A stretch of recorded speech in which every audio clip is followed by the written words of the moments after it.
They came from the sky, a tale of gray silence. In a forgotten corner of the world, wedged between the jaws of silent mountains, lay a village shrouded in eternal fog. Here, in the heart of isolation, lived Thoreau.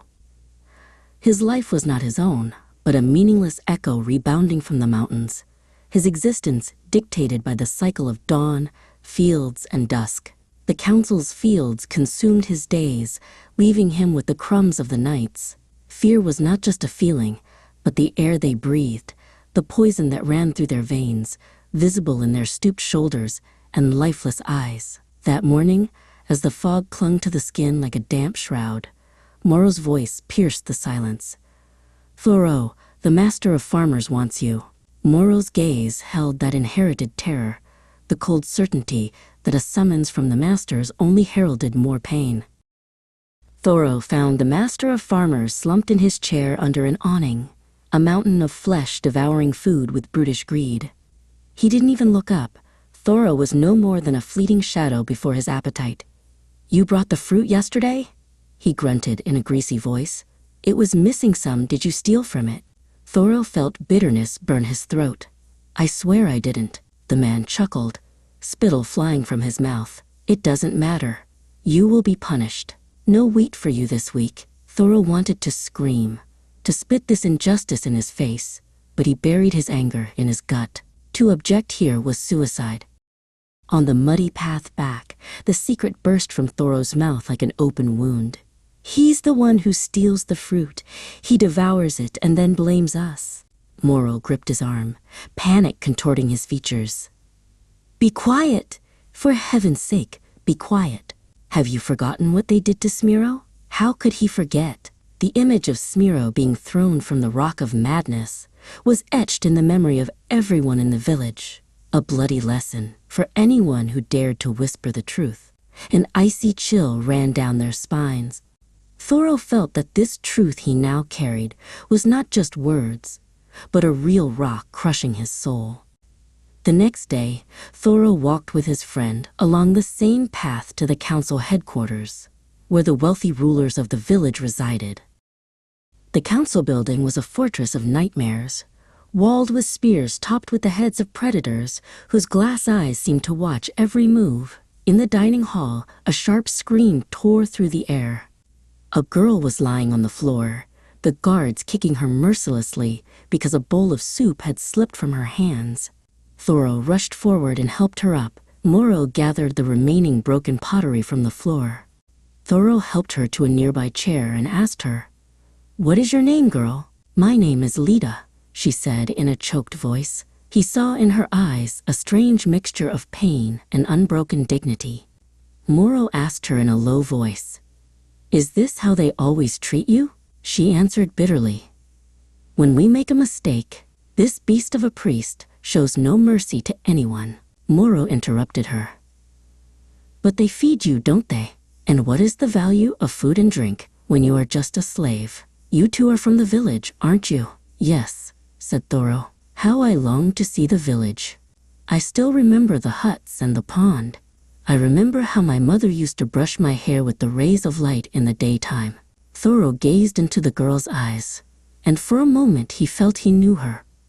Knew her like an autumn whisper that had passed through the village many years ago. Perhaps they had played together at the pond or shared food with friends. Lida felt at ease, and they seemed to enjoy piecing together the fragments of their memories of an innocent childhood that had not been marred by slavery.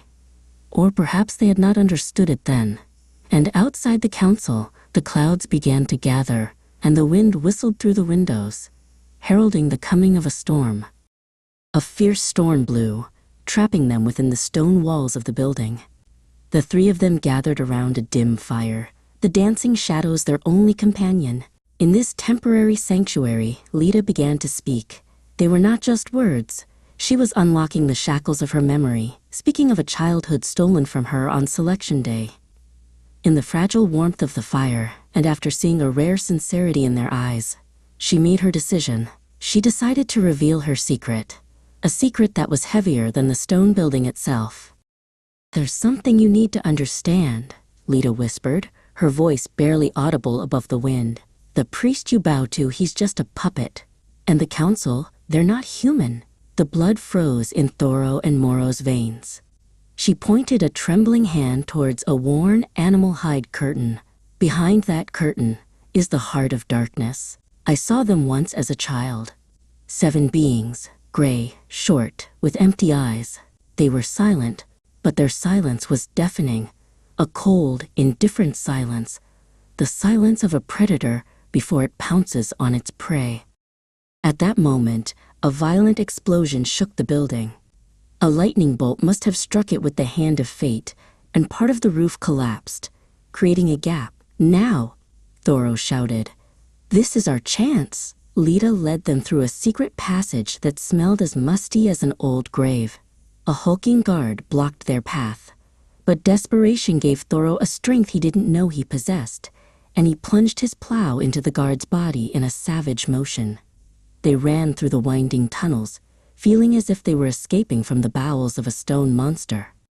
In the next tunnel, a destructive curiosity overcame Thoreau's fear. He pushed aside the edge of the leather curtain. There was nothing behind it but a black void and an unnatural coldness that pierced his bones. He didn't see them, but he felt them.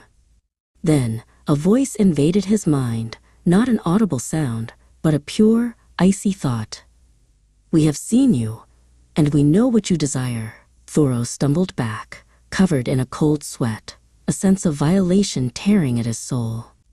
They raced towards the end of the tunnel, emerging into the gray dawn as the alarm horns blared behind them, announcing their pursuit. Deep in the forest, 3 gray shadows materialized before them. They surrounded them in silence. The voice returned to Thoreau's mind, but now it was warm and seductive. "Come back to us, Thoreau. You are different. You are a natural leader. We will give you power. You will be the new priest.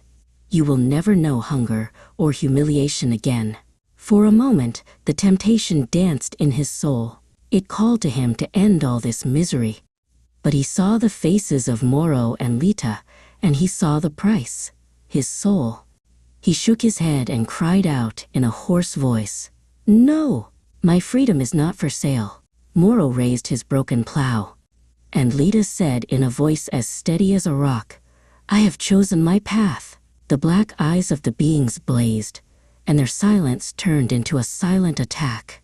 The beings knew in that moment that they had lost control. They bared their hidden hatred and tried to wound the 3 friends with ropes of dark thoughts. But the will for freedom was stronger in the friends, and they ran with the wind, running with all their might through the tangled bushes towards the way out. Decades passed. In a bustling city called Sunport, where the story of the village was just a strange legend, Thoreau and Lita sat by a warm fireplace.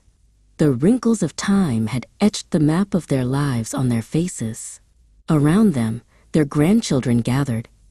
"Grandpa, tell us the story of the gray ghosts," a child asked. Thoreau smiled a faint smile.